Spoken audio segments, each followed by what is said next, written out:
الحمد لله الذي أنار عباده المتقين بنور كتابه المبين وجعل القرآن شفاء لما في الصدور وهدى ورحمة للمؤمنين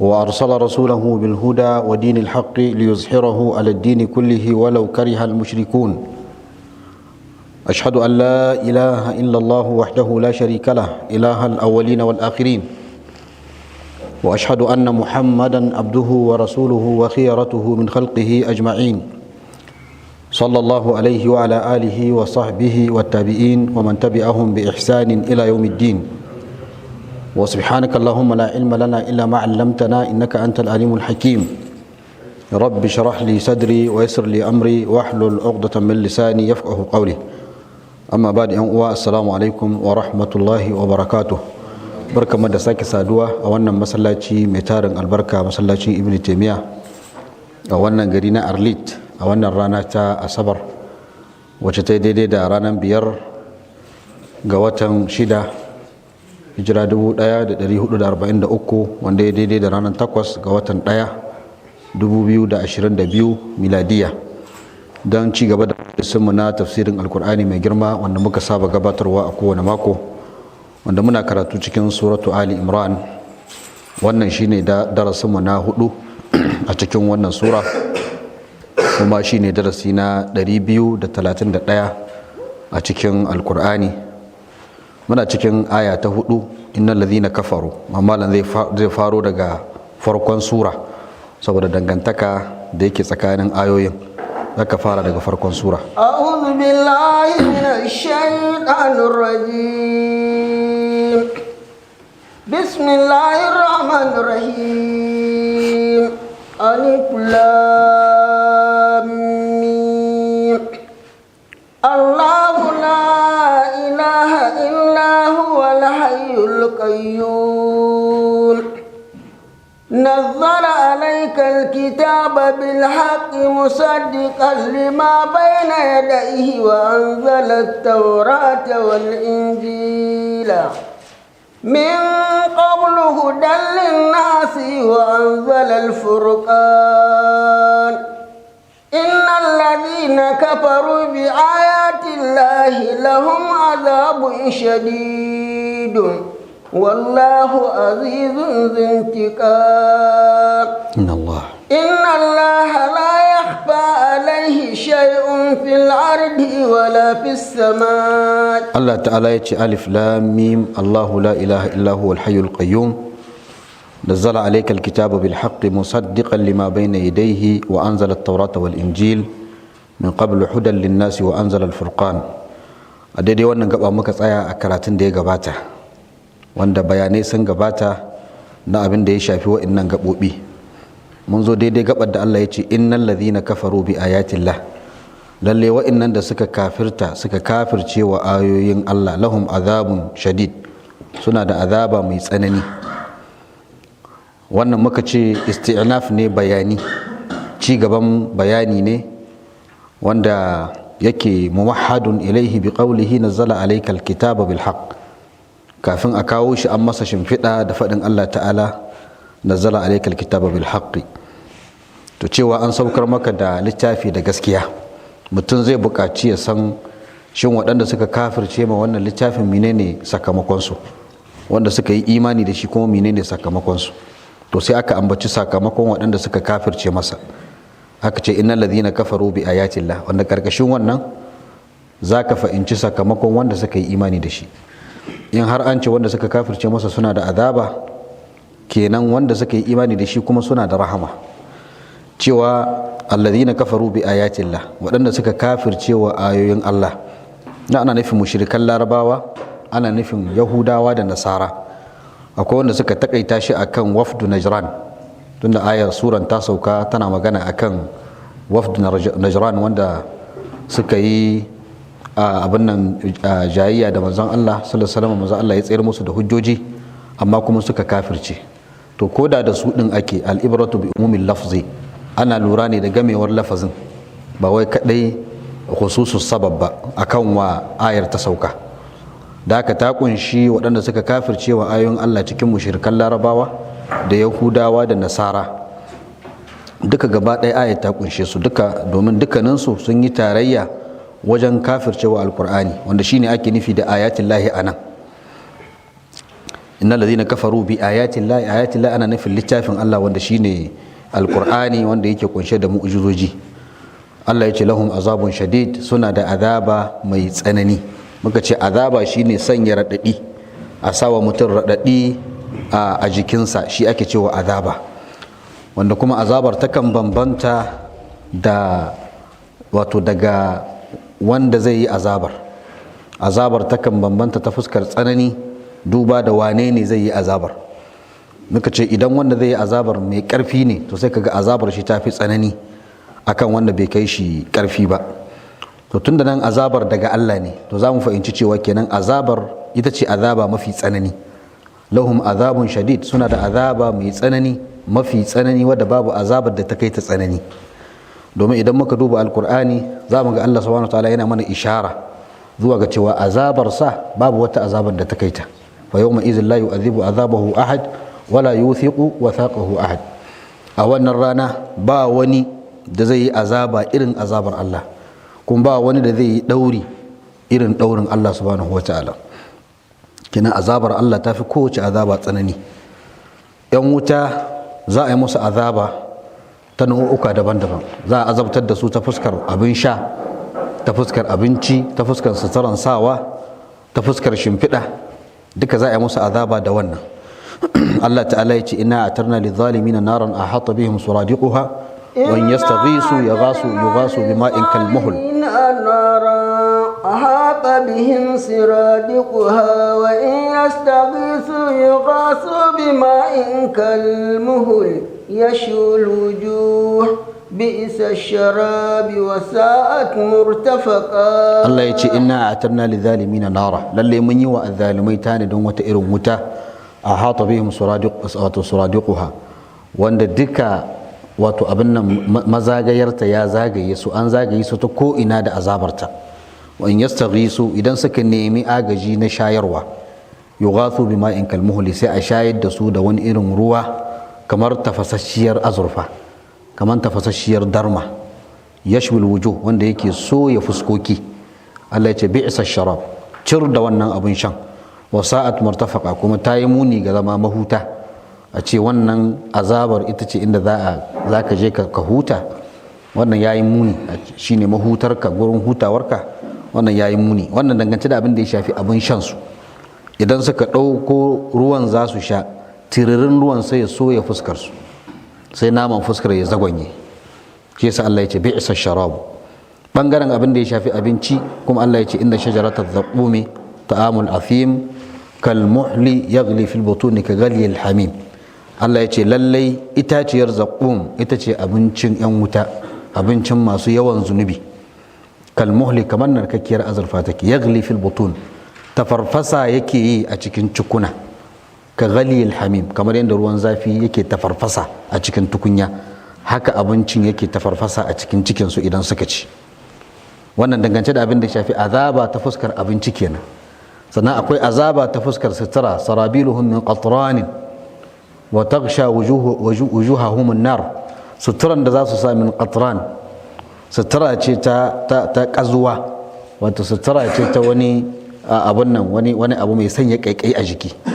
In suka sa sai suturan ta rika sa musu radadi da kaikai a jikinsu, sannan wuta ta lullube fuskokinsu. Wannan ta fuskan suturan da za su sa kenan, wata irin wuta ce, farar wuta mai ga wari kuma ga sanya raɗaɗi a jiki.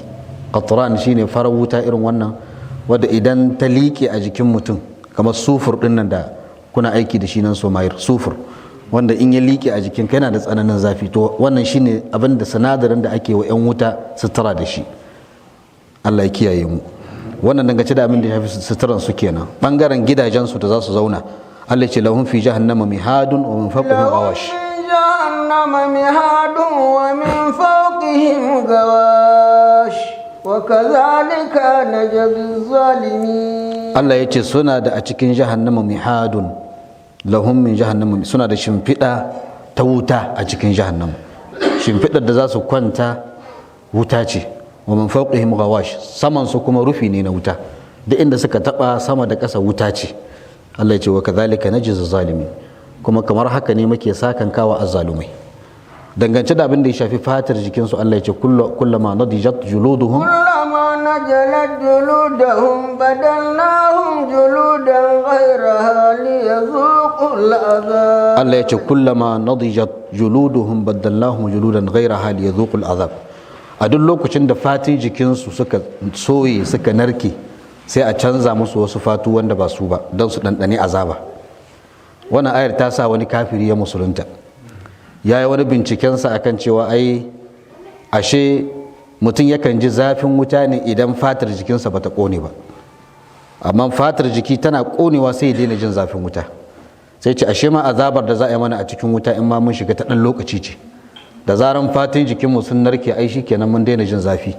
Sai aka karanta masa wannan ayar, Allah ce innal ladina kafaru bi ayatina lahum azabun shadid, wanda suka kafirce wa ayoyinmu suna da azaba mai tsanani. Kullama nadijat juluduhum baddallahu juludan ghayraha. A duk lokacin da fatinsu suka narke sai mu canza musu wasu fatu wanda ba wa'annan ba, liyazuqul azab, domin su dandane azaba.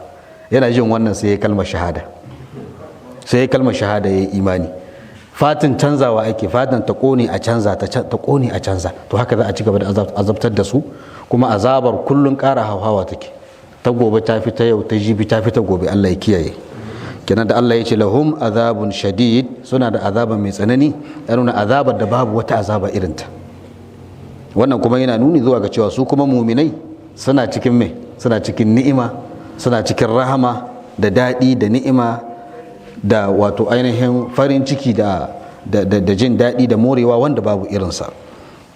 Shine ubangiji subhanahu wata'ala yake mana ishara zuwa ga wannan, yace innal ladhina kafaru bi ayatina lahum azabun shadid, ay alladhina kafaru bi ayati llahi dalla ala wahdaniyatihi wa qudratihi, wadanda suka kafirce wa ayoyin Allah, ayoyin da suke nuni zuwa ga wahdaniyarsa da kuduransa, wa sidqu risalatihi, ayoyin da suke bayyana gaskiyar manzancin manzon Allah sallallahu alaihi wasallam a cikin abin da ake isar musu da shi na sako, suka kafirce ma wa'annan ayoyin, lahum azabun shadidun, to suna da azaba mai tsanani daga wajen Allah subhanahu wataala saboda kafircin su da jayayyar su. Yace wallahu azizun dhuntiqam, shi kuma Allah mabuwayi ne, dhuntiqam, ma'abucin narkon azaba. An yi adafin wannan jumla ta wallahu azizun dhuntiqam akan jumlar innal ladhina kafaru bi ayati llahi, domin takmila ce na wancan istinaf din da muka ambata, domin ya zo ne domin ya ƙara fito da tsananin azabar da za a yi musu, don a nuna cewa azabar za ta zo ne daga azizun muntaqim, daga mabuwayi wanda yake mai tsananin azaba. Kamar faɗin sa fa akhadnahum akhza azizin muqtadir, sai muka kama su akhza azizin muqtadir, kamu irin na mabuwayi mai cikakken iko, a suratul qamar aya ta 42. Shi yasa anan Allah ya ce wallahu azizun zuntiqam, ay mani'ul janib, shi Allah gagaraba daune, ghalibun ala amrihi, mai rinjayi ne akan al'amuransa, yaf'alu ma yasha, abin da ya ga dama yake aikatawa, wa yahkumu ma yurid, yana hukunta abin da ya ga dama ne subhanahu wa ta'ala.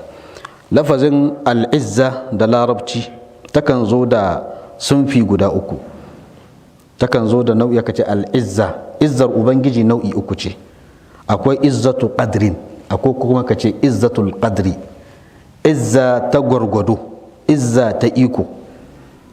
Sai ta zo bi ma'anar annallaha zu qadrin sharifin azim, Allah ma'abucin wato ainihin matsayi ne, yana da izza ta nuna matsayi da daraja da ɗaukaka da girma da buwaya, kamar yadda Allah manzon Allah sun ya faɗa hadisi, as-sayyidu Allah, as-sayyidu Allah, shugaba wanda ya fi kowa matsayi da daraja da ɗaukaka shine Allah, a hadisin da Imam Ahmad ya fitar da shi. Sannan akwai izzatul qahri, akwai izza ta rinjayi, izza ta ƙarfi da buwaya, wadda ita ce ta zo da ma'anar wato Allah shine marinjayi akan bayinsa, wa huwa al-qahiru fawqa ibadihi, kuma shine al-qahiru fawqa ibadihi, wato marinjayi wanda yake sama da bayinsa. Sannan akwai izzatul imtina, izza ta imtina'i, ta gagara ba dau, ba wanda ya isa ya gagare shi, ba wani abu da ya isa ya same shi na cutarwa ko munanawa ko na kasu ko tawaya. sai zamo da ma'anar kamar faɗin larabawa da suke cewa ardun azaz. In suka ce ardun azaz ay sulbatun qawiyya la tu'saru fiha al-mi'wal, wato ƙasar da take sandararriya wadda in aka zo aka buga guduma akanta gudumar ba ta yi mata tasiri. To haka Allah subhanahu wata'ala yake, yana da izza wato wadda take izzatul imtina, wanda ba wanda isa ya cutar da shi ko kuma ya tauye matsayinsa subhanahu wata'ala. Shine Allah yace wallahu azizun, sannan yace zuntiqam. Lafazin al-intiqam shine al-uquba, shine uquba. Ana cewa intaqama minhu intiqaman, yayi masa azaba, wato yayi masa azabar laifinsa. Intiqaman ay aqabahu, yayi masa uqubar laifinsa. Yana cewa lam arda anhu hatta intaqamtu minhu, ai ban yadda da abin da yayi mun ba har sai da na mayar masa da martani, har sai da ne masa uqubar laifinsa, ai har sai da na rama masa abin da yayi mun na laifi, na mayar masa da martani. To wannan ita ce intiqam, da Hausa suna kiranta azabar ramuwa, ma'abucin azabar ramuwa. Anan idan muka lura sai Allah ya ce wallahu azizun zuntiqam, bai ce zulintiqam ba, bai sa alif da lam ba. Amma da ya zo wajen ambatar rahama sai ya ce wa rabbukal ghaniyyu dhur rahma, sai ya sa alif da lam, bai ce zu rahma ba. Suka ce me yasa? li anna al-intiqama laysa min awsafihi al-mutlaqa, saboda intiqam azaba uquba baya daga cikin sifofin Allah sakakku wanda za a sifata Allah mutlaqan a cewa Allah muntaqim, baya daga cikin sunayen Allah al-muntaqimu, domin ba a sifata Allah da wannan sifar sai tare da qaidi. Kamar misali a ce inna minal mujrimina muntaqimun, mu game da masu laifi masu yin uquba ne, masu yin azaba ne. Kenan zuntiqam anan nakira ce la tutlaq, ba a itlaqinta a cewa Allah al-muntaqim. Da wannan zamu fahimci rashin ingancin sunayen Allah da aka koro a hadisin Tirmizi da Ibn Hibban shi ma ya fitar da shi. An koro jerin wasu sunaye da aka ce sunaye ne na Allah asma'ullahi husna a hadisi. To wannan bai inganta zuwa ga manzon Allah ba manzon Allah bane ya ambaci wa'annan sunayen. An fahimta, domin a cikin su akwai al-muntaqim, an gane ko? Shi kuma al-muntaqim baya daga cikin suna, ba itlaqin sa ga Allah sai tare da kaidi. Shi yasa ibn Hazm a cikin al-Muhalla juz'i na 8 shafi na 31 yayi dogon bayani akan wannan. Yace hadisin ma akwai ittirabi a cikin sa.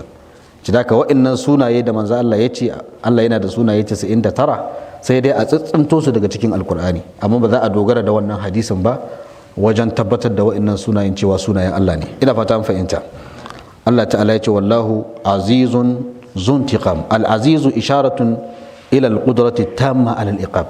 Al-aziz ishara ce zuwa ga Allah yana da cikakkiyar kudura ta yin uquba.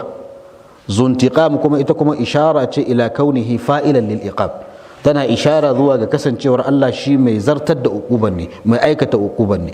Yunazziluhu mata sha'a wa kaifa sha'a bi muqtada qudratihi wa hikmatihi wa iradatihi. Allah yakan saukar da uqubarsa, yakan aiwatar da ita a lokacin da ya sha, kuma a lokacin da ya so, kuma yanda ya so, da gwargwadon kuduransa da hikimansa da iradansa. Sai zamo na farko wanda shine azizun, sifatu zati ne. Na biyun kuma wanda shine zuntiqam, ita kuma sifatul fi'ili ce, sifa ce ta aiki. Ai wallahu ghalibun ala amrihi la yughlab muntaqimun mimman asa. Allah subhanahu wata'ala marinjayi ne akan al'amarinsa, ba a rinjayarsa, sannan mai yin ukuba ne ga wanda ya saba masa. Sai zama a takaice innal ladhina kafaru bi ayatillah, Allah ya ce lalle wa'annan da suka kafirce game da ayoyin Allah, lahum azabun shadid, suna da azaba mai tsanani. Wallahu azizun zuntiqam, shi kuma Allah mabuwayi ne ma'abucin azabar ramuwa. Sai ce inna Allah la yakhfa alaihi shay'un. إن الله لا يخفى عليه شيء في الأرض ولا في السماء هو الذي يصوركم في الأرحام كيف يشاء لا إله إلا هو العزيز الحكيم. الله تعالى إن الله لا يخفى عليه شيء في الأرض ولا في السماء. Allah ba abin da yake buya gare shi a cikin sammai ko a cikin kasai ko a cikin ƙasa ko a cikin sammai. Wanda shi ma isti'nafun ne, ana sauke shi a masaukin bayani domin sifar ubangiji da ta gabata ta alhayyu, mana ya zo don ya ƙara fito mana da ma'anar sunan Allah alhayyu da aka ce Allahu la ilaha illa huwa alhayyul qayyum. To wannan inna Allah la yakhfa alayhi shay'un fil ardi wala fis sama ya zo don ya ƙara fito mana da wannan sifa ta alhayyu, ma'ananta ya ƙara fito mana da ma'ananta, domin umumin ilimin Allah yana bayyana kamalar rayuwarsa. An gane suna cewa li anna umumal ilmi yubayyinu kamalar hayat, saboda gamewar ilimi yana nuni zuwa ga kamalar rayuwa, sai ta zama sifa ce salbiya ta dullu ala kamalil ilm. Sifa ce salbiya, sifa ce da ake korewa, da Allah ya korewa kansa. Allah ba abin da yake buyuwa gare shi, sifa ce da ya korewa kansa wadda take nuni zuwa ga kamalar iliminsa. Sai aka zo da lafazin shay'in, inna Allah la yakhfa alaihi shay'un, aka zo da lafazin shay'un domin shi shay'un min asma'il amma ne, yana daga cikin asma'ul amma, ma'ana ba wani abu ko ma menene da yake boyuwa ga Allah. Da yace fil ardi wala fis sama, abinda ake nufi da shi umumi amkinatil ashiya, gamewar duk inda wani abu yake to Allah subhanahu wata'ala ya san da shi, wannan abun baya boyuwa ga Allah. Abinda ake nufi da al-ard shine al-kuratul ardiyya, wannan kwallo na ƙasa da muke kanta da abin da yake cikinta na koguna da itatuwa da sauransu, ba wani abu da yake ɓoyuwa ga Allah daga cikinsu. Abin da ake nufi da as-sama kuma shine jinsus samawat, ana nufin jinsin sammai gaba ɗaya, su ne al-awalim al-mutaba'ida anil ardi, duniyoyi wanda suka yi nesa da wannan duniya tamu. Amma da aka tashi sai aka fara da ambaton ƙasa domin a sunnanta mana at-tadarruju fil atfi ila al-ab'ad fil hukm, wajen tadarruji a wajen adafi zuwa ga abin da yake mafi nisa a wajen hukunci, zuwa ga abin da yake mafi nisa a wajen hukunci. Wato in za ka yi adafi sai ka yi bitadarruj, domin abubuwan da suke ƙasa wannan da muke kanta mutane da yawa sun san su, mutane sun san da yawa daga cikin abubuwan da suke ban ƙasa. Ka san itatuwa, ka san dabbobi, ka san kwari, ka san kaza, abubuwa da yawa mun san su. Amma abubuwan da suke sama, wato ba wani wanda ya san sashen su balantana ya san su gaba daya. Abubuwan da suke sama ba za mu san yadda hakikanin su yake ba. To shi yasa Allah subhanahu wataala sai ya fara da ƙasa. Inna Allah la yakhfa alayhi shay'un fil ardi, aka fara da abin da muka sani wanda ita ce ƙasa, sannan aka ce wala fis sama. Amma shi Allah subhanahu wataala wato masani ne game da dukkan abin da yake cikin wa'annan abubuwa, yana ganin su, ya san halin da suke ciki. Shi al-muttali'u ne ala kulli saghirin wa kabir, mai tsinkayi ne game da dukkan kankanin abu da babban abu, wa jalilin wa haqir, da abin da yake mai girma da abin da yake kaskantacce a wannan duniyar, domin shi ya halicce shi. Ko ma menene da kake ji da gani da ma wanda baka gani, to shi ya halicce shi, kuma shi ne yake kula da sha'anin nukansa. Shi yasa Allah ya yi gaskiya a inda yake cewa ala ya'lamu man khalaqa wa huwa al-latiful khabir. Shin bai san wanda ya halitta ba? Allah bai san abin da ya halitta ba, alhali shine al-latiful khabir, mai tausasawa, masani. Da haka Allah subhanahu wataala ya san duk abin da ya halitta, ya san kuma halin da suke ciki, ya san bukatunsu. Allah subhanahu wataala ya ambaci sammai da kassai don ya yi ishara zuwa ga cewa iliminsa ya game komai da komai, iliminsa ya game sammai da kassai.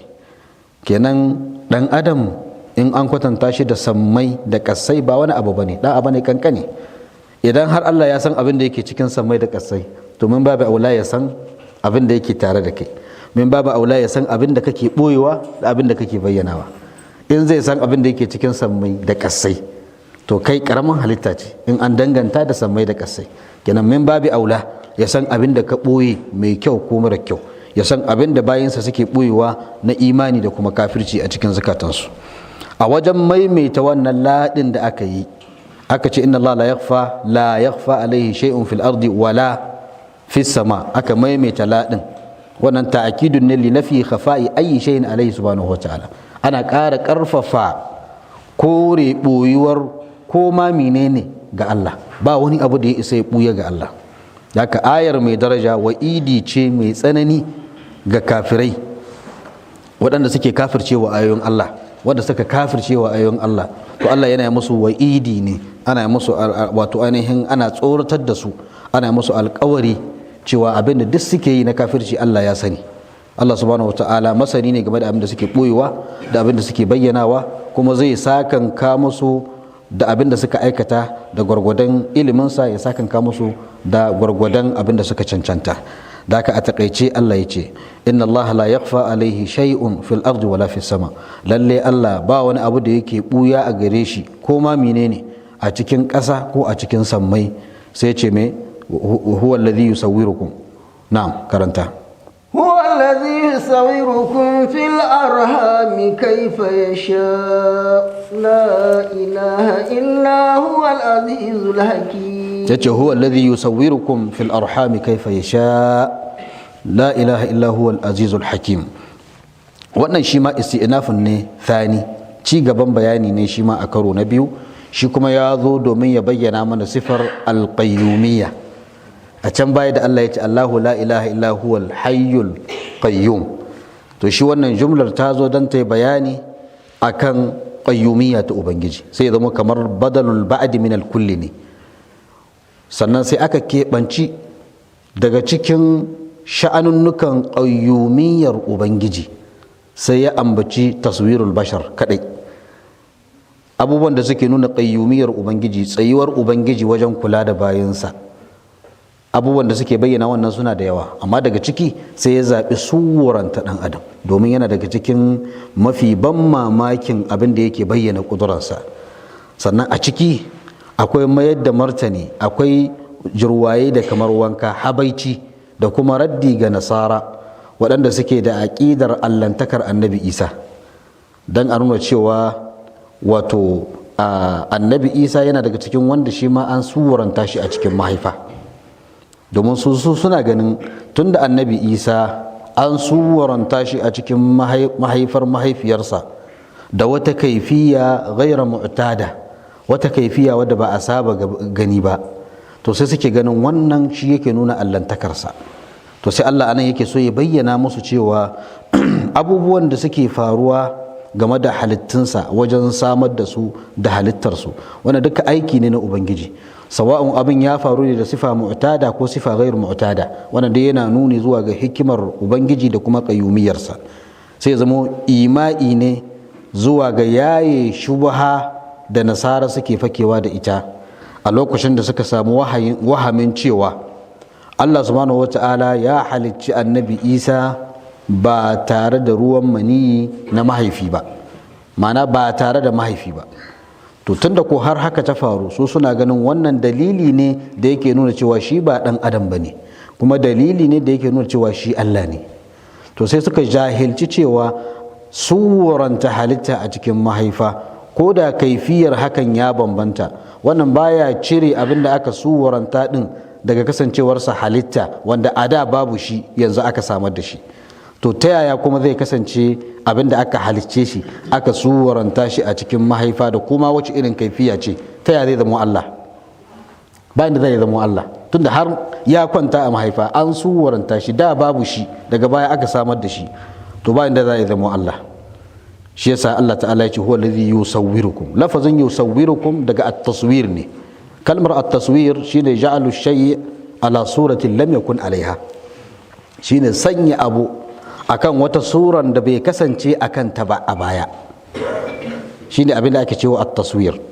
domin kalma ce da aka tsago ta daga maddar sara ila kaza, sara ila kaza bi ma'ana tahawwala ilai, ya juya zuwa ga abu kaza, ko kuma ya kasance daga sarahu ila kaza ay amalahu wa hawwalahu, ya juya shi, ya jirkitar da shi daga kaza zuwa ga kaza.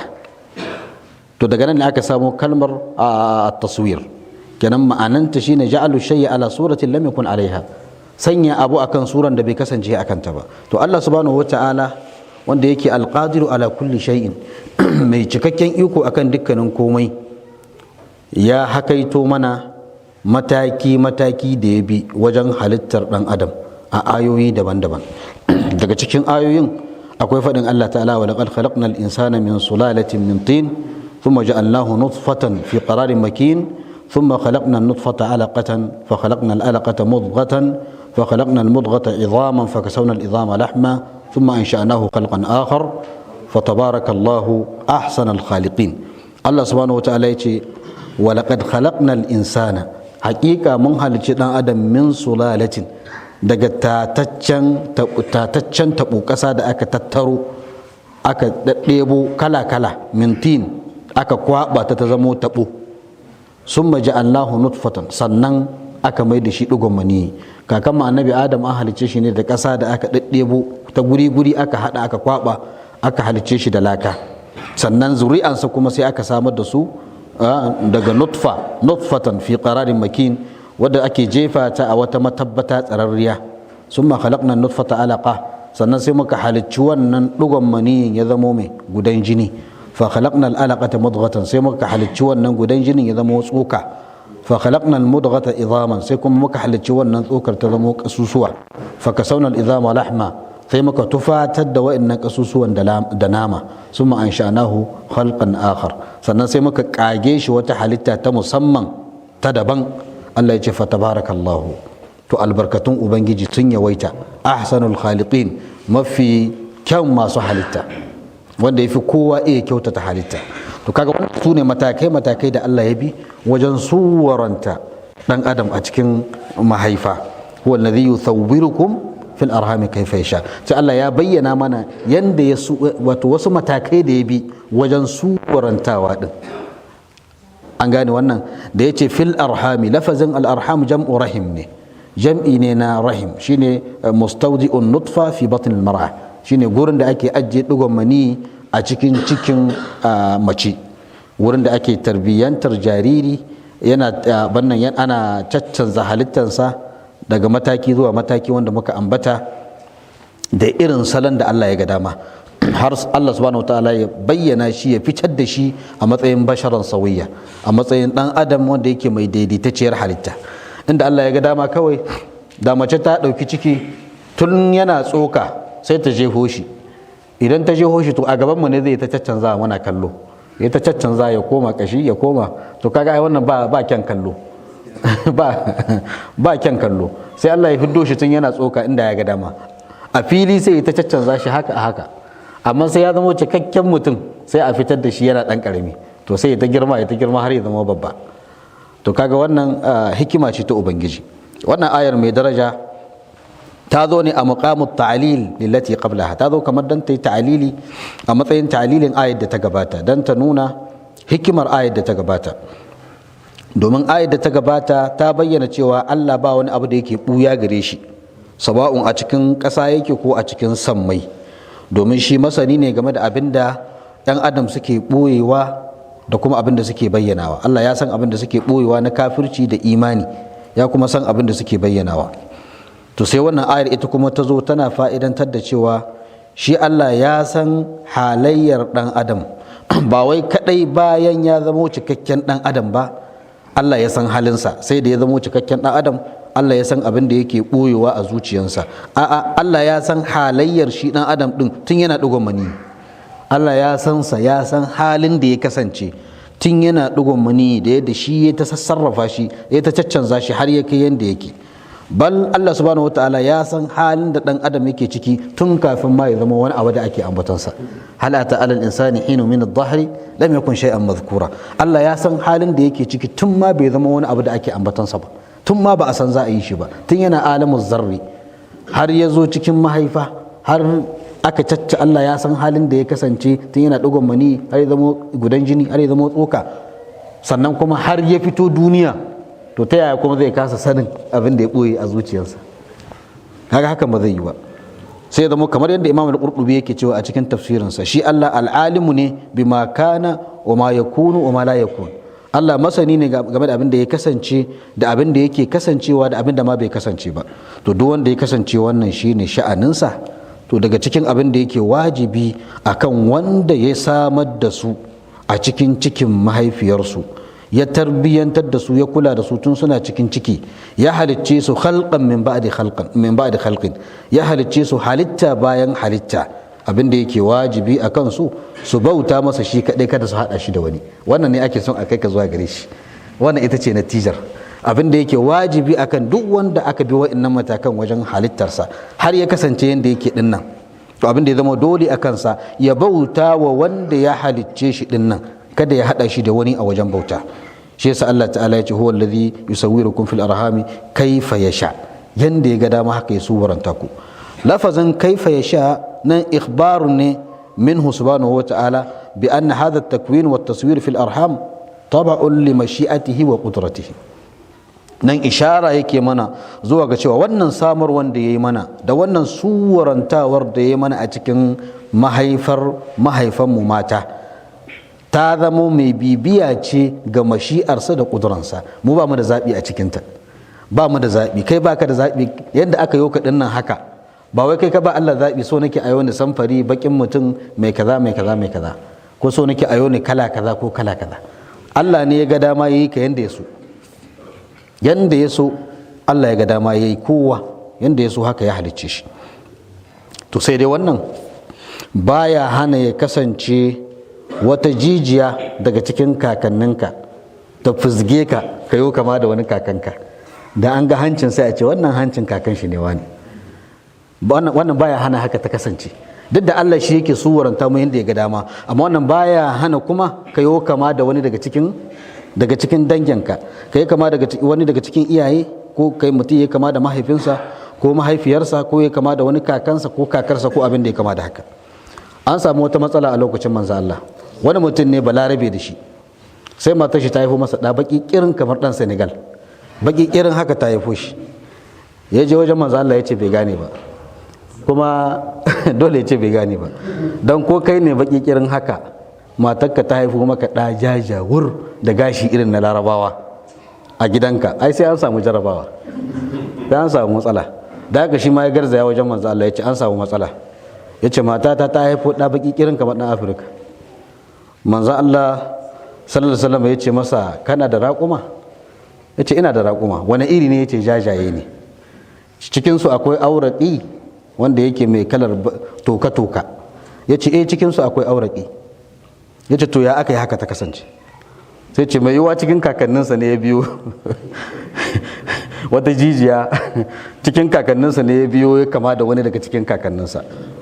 Sai manzo Allah ya ce to fabnuka hadha la'allahu naza'ahu irqun, to shi ma danka wannan mai yawa cikin kakanninsa ne, akwai wani dan Afirka a cikin can kakanninsa wani baki kirin, shi yasa shi ma can cikin kakanni sai yiwo kamar sa, mai yawa haka ta kasance. Hadisin muttafaqun alaihi Bukhari da Muslim. Kaga ashe mutum zai iya yiwo kama da kakanninsa, manzo Allah ya tabbatar da haka, amma wannan zai cire shi daga haka Allah ya ga dama? Zai cire shi daga kaifa ya sha? Ba zai cire shi ba. Haka Allah ya ga dama ya halicce shi ya yi kamar wani daga cikin kakanninsa. Don haka wanda duk Allah subhanahu wata'ala ya ga dama ya halicce shi da suran da ya ga dama, to haka zai halicce shi. Wanda Allah ya ga dama ya shiryar da shi bayan ya halicce shi sai ya shiryar da shi, wanda Allah ya ga dama ya batar da shi sai ya batar da shi. Ya gabata a gare mu cewa mashi'ar Ubangiji idan aka yi itlaqin ta a koyaushe to tana haɗa ne da hikima. Fama min shay'in yasha'uhu Allahu illa li hikma. Babu wani abu da Allah zai so shi ya kasance sai tare da wata hikima. Da haka da yace kaifa ya sha, ba haka ya ga dama kawai yayi ka yanda yayi kaɗan nan ba, akwai hikima. Duk abin da Allah ya so, duk inda mashi'ar Ubangiji ta zo aka yi itlaqin ta, to akwai hikima a cikin wannan. Lafazin kaifa ya zo ne fi mawdi'i nasbin ala annahu hal, ya zo ne a mawdi'in nasaba a matsayin hal ne. Nasib ɗinsa shine fi'ilin da ya biyo bayansa shine ya sha'u. Maf'ulul mashi'a din mahzuf ne, sai ka kaddara shi da huwa alladhi yusawwirukum fil arhami kaifa yasha'u taswirakum. Yanda ya ga damar ya suwaranta ku haka ya suwaranta ku. Namiji ya ga dama sai ya yi ka namiji, mace ya ga dama zai yi ki sai ya yi ki mace. Mai kyau ya ga dama zai halice shi sai halice shi mai kyau, wani kuma a halice shi wani dan duma-duma haka da shi. Da sauran duk irin nau'in halittar da Allah ya ga dama, wanda za a samu fifiko, wani yafi wani kyau, wani yafi wani tsawo, wani yafi wani kaza. A sura da shakl da Allah ya ga dama, wani ya fi wani kaifin hankali, wani ya fi wani basira, wani ya fi wani kaza. Inda Allah ya ga dama haka yake halittar bayansa. Idan wani ya tambaye ka ya ce shin a cikin wannan ayar za mu iya samun dalili akan cewa kenan baya halatta ga ɗan adam ya yi wani aikin da zai ƙara wa kansa kyau ya canza halittarsa da Allah ya masa don ya ƙara wa kansa kyau. Wannan za mu samu dalilin da zai nuna yin hakan haramun ne ko ba za mu samu dalili ba, tunda Allah ya ce huwa allazi yusawwirukum fil arhami kaifa yasha. Tunda ya ga dama ya halicce ka haka, ya halicce ka haka, kenan ya nuna haka ya ga dama. Kenan bai kamata ka je ka ce za a canza maka halitta ba, a mayar da kai fari bayan kai da baki ne, ko kuma a gyara maka hancin kai tashi kaman biro bayan da a kwaɓe yake kaman kwaɗo, ko kuma ka je a gyara maka haƙorinka da Allah ya watso su sunan wani gari kan cari, ka je a jera maka su koma daidai. In ka yi haka to ka saba daga yadda Allah ya so kenan. In ka yi haka za mu iya cewa ka yi laifi? To malamai suka ba da amsa da cewa za a iya cewa in an yi haka an yi laifi, kuma za a iya cewa ba a yi laifi ba, domin Allah subhanahu wa ta'ala ya bayyana mana cewa a Qur'ani shine wanda yake shimfida arziki ga wanda ya so, ya kuma kuntata arziki ga wanda ya so.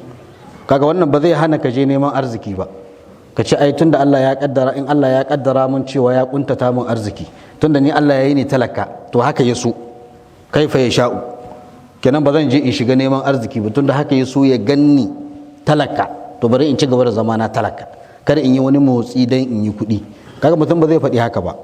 Kenan da wannan sai ya zamo in Allah ya halicci mutum da halitta mara kyau, akwai yanayin da mutum, wato duba da wannan, in akwai Allah halicci mutum da wata halitta mara kyau, zai iya zuwa ya gyara wannan halittar ta koma halitta mai kyau in mun dubi wannan ayar.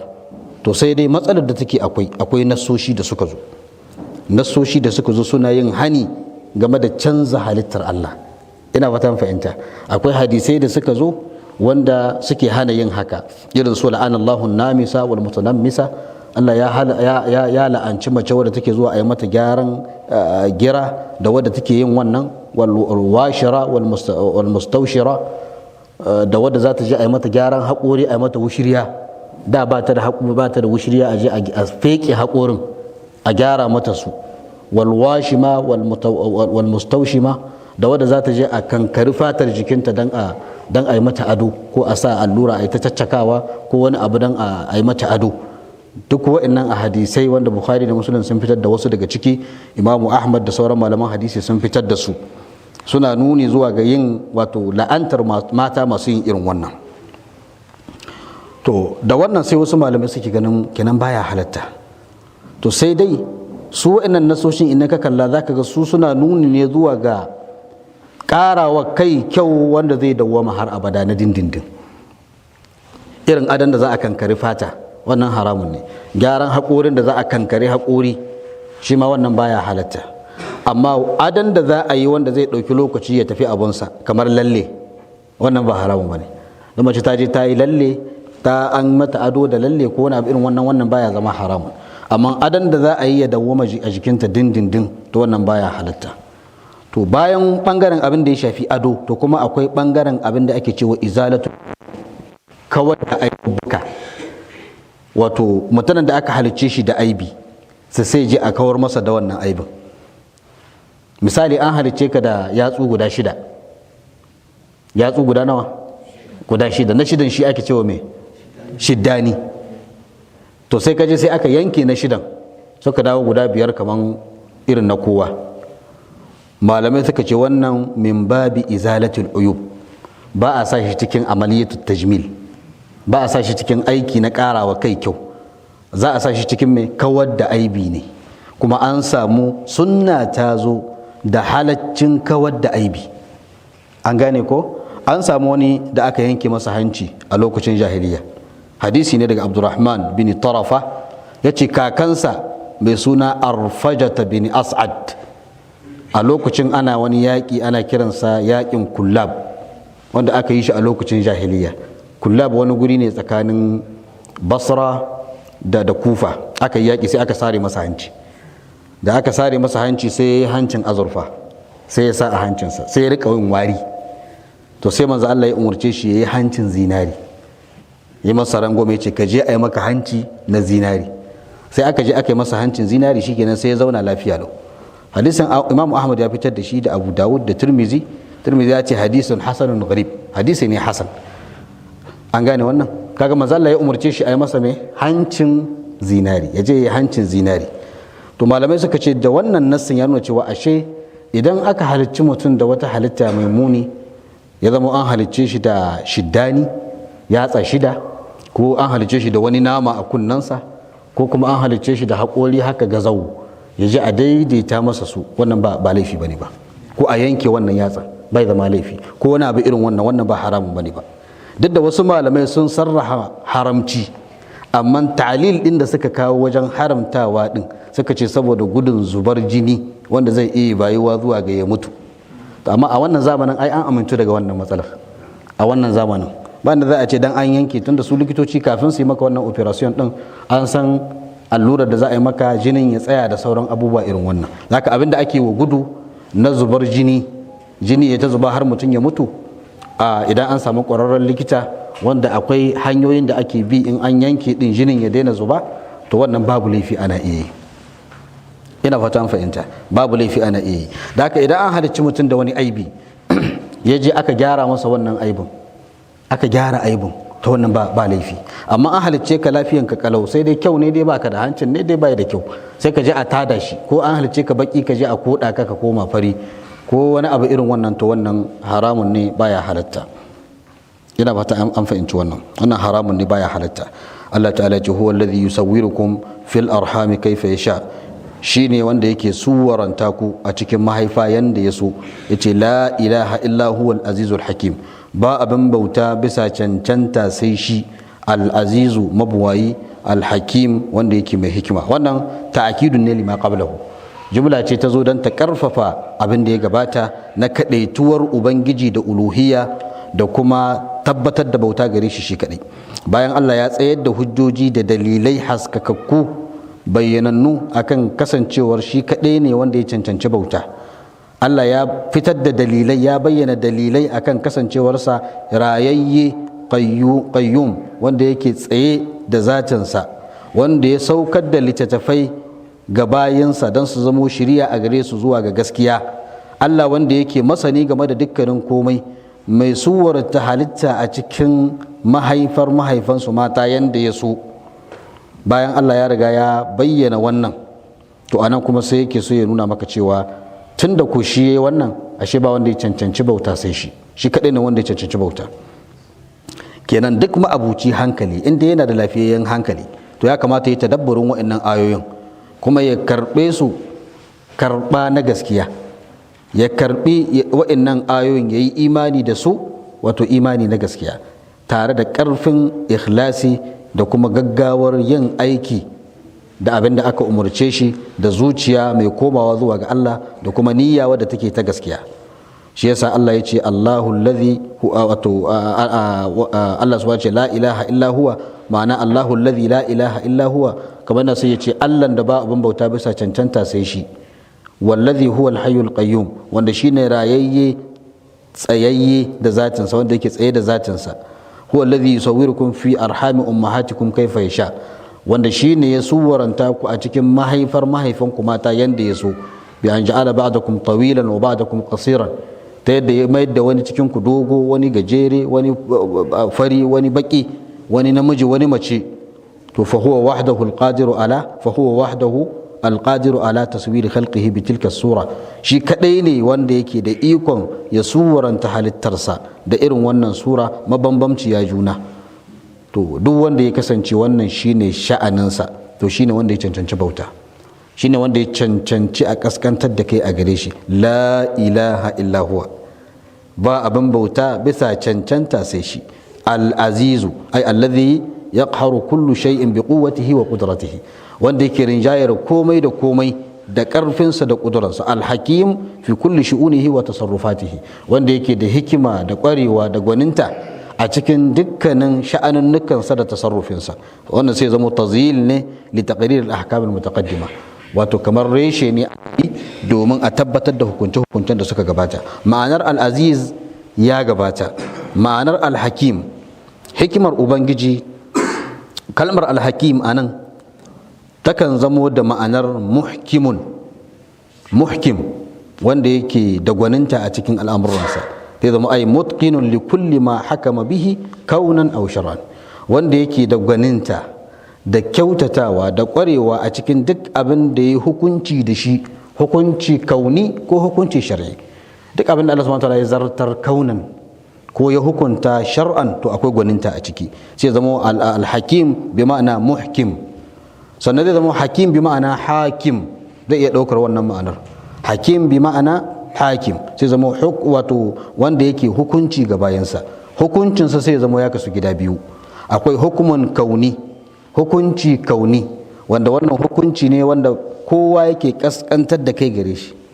Hukuncin ubangiji kauni ba wanda isa ya saba masa. Abinda Allah ya zartar kaunan to ba wanda isa ya saba wa wannan hukuncin. Da haka Allah ya halicce mu, za mu ci abinci, za mu sha abin sha, za mu kwanta mu yi bacci, za mu gaji, za mu yi kaza, to ba wanda isa ya hana wa kansa wannan.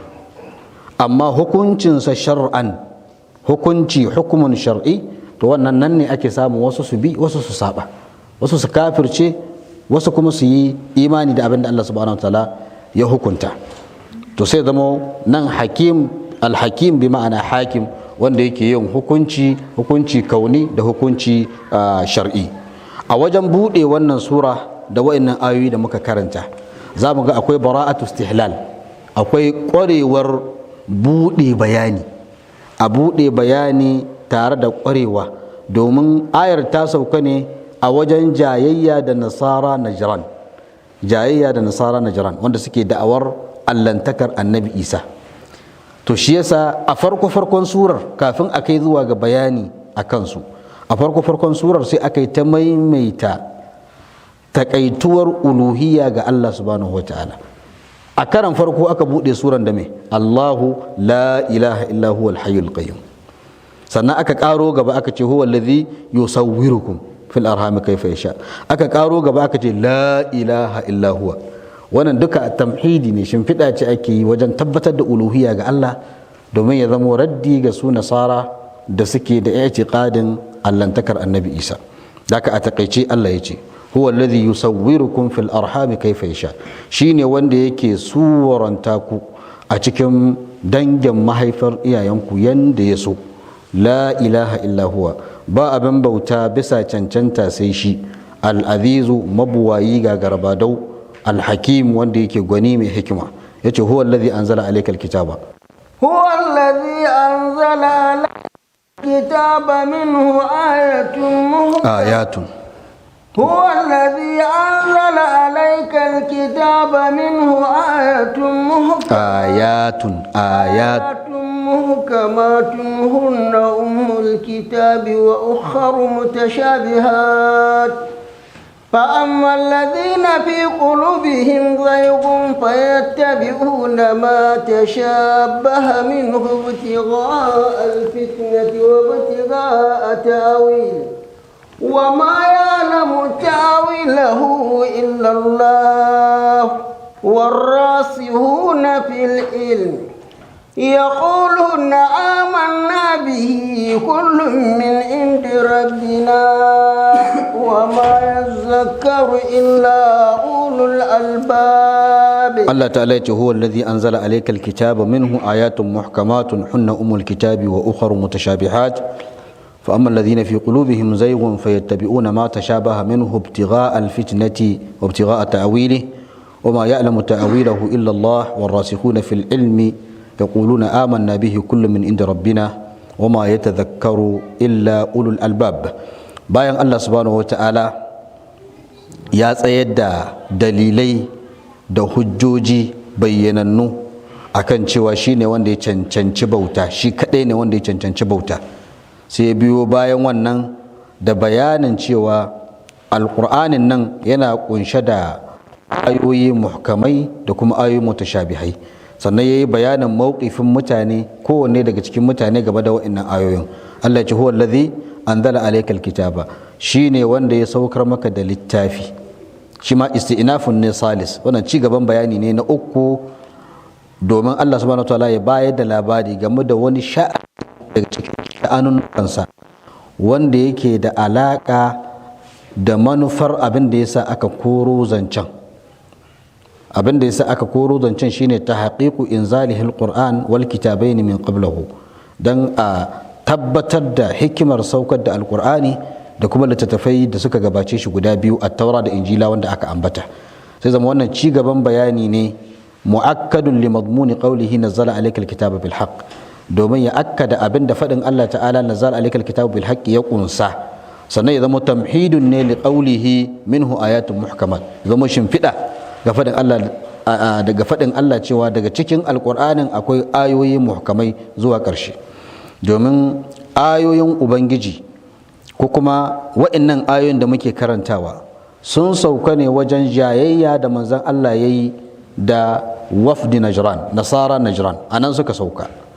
To sai aka buɗe ayoyin da abin da yake rusa aƙidar nasara ta allantar da annabi Isa ta hanyar yin ishara zuwa ga siffofin uluhiyya na gaskiya. Aka yi ishara zuwa ga siffofin uluhiyya na gaskiya. Allah na gaske wanda ya cancanci bauta alhayyul qayyum ne, rayayye ne wanda baya mutuwa, qayyum ne kuma da sauran sifofi da aka ambata wanda annabi Isa bayi da su balantana ya cancanci allantaka. To anan kuma sai aka fuskantar da magana domin a kawar da shubuhohin su nasaran a cikin sha'anin riyawarsu cewa ai alƙur'anin ma ya yarda da allantakar annabi Isa. Suna da wannan riyawar, suka ce domin alƙur'ani ya sifata annabi Isa da cewa ruhi ne shi, kuma ya sifata shi da cewa yana rayar da matattu, kuma alƙur'ani ya sifata annabi Isa da cewa kalimatullahi ne, kalimar ubangiji ne, da sauran sifofi da shi alƙur'ani ya bawa annabi Isa, wanda shi alƙur'anin da kansa yana i'tirafi cewa annabi Isa Allah ne. Kaga wannan shubha ce, ina wata fahimta. Wannan shubuhohi ne, su ne irin shubuhohin da zaga yan bid'a suna kakkafawa akan cewa to ai kaza ma daidai ne, gashi nan a Qur'ani kaza ma da muke yi ake cewa bid'a ne, ai ga aya nan, ai ga kaza, sai su ta kawo irin wannan ayatul mutashabihat kin iri yanda nasara suka yi. To sai Allah subhanahu wataala yake so ya mayar musu da martani cewa wannan abin da kuka makalewa, wa'annan hujjoji da kuka makalewa, ta'alluqu ishtibahun ne wa su'u ta'wilin, kun wato makalewa shubuhohi ne kuma kun yi musu mummunan tawili, kun makalewa shubuhohi sannan kun yi mummunan fassara, ba haka Allah yake nufi da su ba. To shi yasa sai aka kawo wannan dan ai musu raddi. Huwa allazi anzala alaykal kitab, Allah shine wanda ya saukar maka da littafi. Sai aka takaita saukar da littafin alqur'ani ga Allah shi kadai, domin jumlar ta kasance tare da kasancewanta taukidi ce ga abin da ya gabata, kuma shimfiɗa ce ga abin da zai zo nan gaba, sai ta zama ibtalan ne kuma har wa yau li qawlil mushrikeena inna ma yu'allimuhu bashar. So take ta rusa fadar mushrikai da suke cewa ai dan adam ne, mutum ne yake koyar da manzon Allah wannan alqur'anin. Ba haka suka faɗa ba? Suka ce inna ma yu'allimuhu bashar a cikin suratul nahl aya ta 103. A wani gurin suka ce asatirul awwalina katabaha fa hiya tumla alaihi bukratan wa asila, tatsuniyoyi ne na mutanen farko da ya rubuto su wanda ake musu imla'in sa safe da yamma a Furqan aya ta 5, da faɗin wato da sauran abubuwa da suke faɗa irin wannan, da suke nuna cewa alqur'anin ba maganan Allah bane, manzo Allah zuwa yayi aka koyar da shi wannan. Allah ya mayar musu da martani a can wani waje cewa ma tanazzalat bihi shayatinu wa ma yanbaghi lahum wa ma yastati'un innahum an sam'i la ma'zulun. Alqur'anin nan ba shedanu suka sauko da shi ba, kuma ba zai yi gare su ba masu shedanu su sauko da alqur'ani, ba zai yi gare su, wa ma yastati'un ba za su ma iya ba. Innahum an sam'i la ma'zulun, game da jin alqur'anin ma an kawar da su, ba sa iya jin alqur'anin a lokacin da ake saukar da shi a cikin suratul shu'ara. Duk ana faɗa musu wannan ne saboda sun ce alƙur'ani maganan boka ne, alƙur'ani maganan mawaƙi ne. Suna da i'tiqadin cewa maganan bokaye ne, maganan mawaƙa ne, cewa aljanu ne suke wa manzo Allah imla'insa da sauran abubuwa irin wannan. To sai ake so a mayar musu da martani duka a cikin wannan ayar da za mu shiga. Sannan a ciki akwai bada'i'ul balaga, akwai nuna abubuwa na balaga, cewa Allah subhanahu wataala ya ambaci takaita saukar da alƙur'ani, ya ambaci takaita saukar da alƙur'ani wato gare shi kadai. Allah shine wanda ya saukar da alqur'ani shi kadai. Aka yi amfani da wannan lafazin domin kalmar al-inzal idan ta wato anan yuradiful wahyi, tana tare da wato tana zama wato ma'anar wahayi. Shi kuma wahayi baya kasancewa sai daga Allah, haka ba zai yi a ce wani ne ya saukar da alqur'anin ba, sabani inda Allah ya ce huwa allazi ataka alkitaba, Allah shine wanda ya baka littafi. to wannan kaga wani zai iya cewa kenan ba daga Allah subhanahu wataala yake ba, amma ai amfani da kalmar saukarwa to wannan yana nufin cewa Allah ne ya saukar da shi. A ciki akwai nuna cewa alqur'ani maganan Allah ne, akwai nuna cewa Allah yana sama, akwai nuna abubuwa da yawa da za mu samu karkashin wannan, sai dai lokaci yayi. Idan darasi mai zuwa za mu tashi daga kanta, za mu tashi daga farkon ayar insha Allah, huwa allazi anzala alaykal kitaba zuwa inda ya sawwaka. Da fatan abin da muka faɗa ya zama daidai, Allah ya bamu lada, kurakurai Allah ya fi mana. Subhanakallahumma bihamdika ashhadu an la ilaha illa anta astaghfiruka wa atubu ilaik. Wa sallallahu wa sallim wa barik ala nabiyyina Muhammad wa ala alihi wa sahbihi ajma'in. Wassalamu alaikum wa rahmatullah.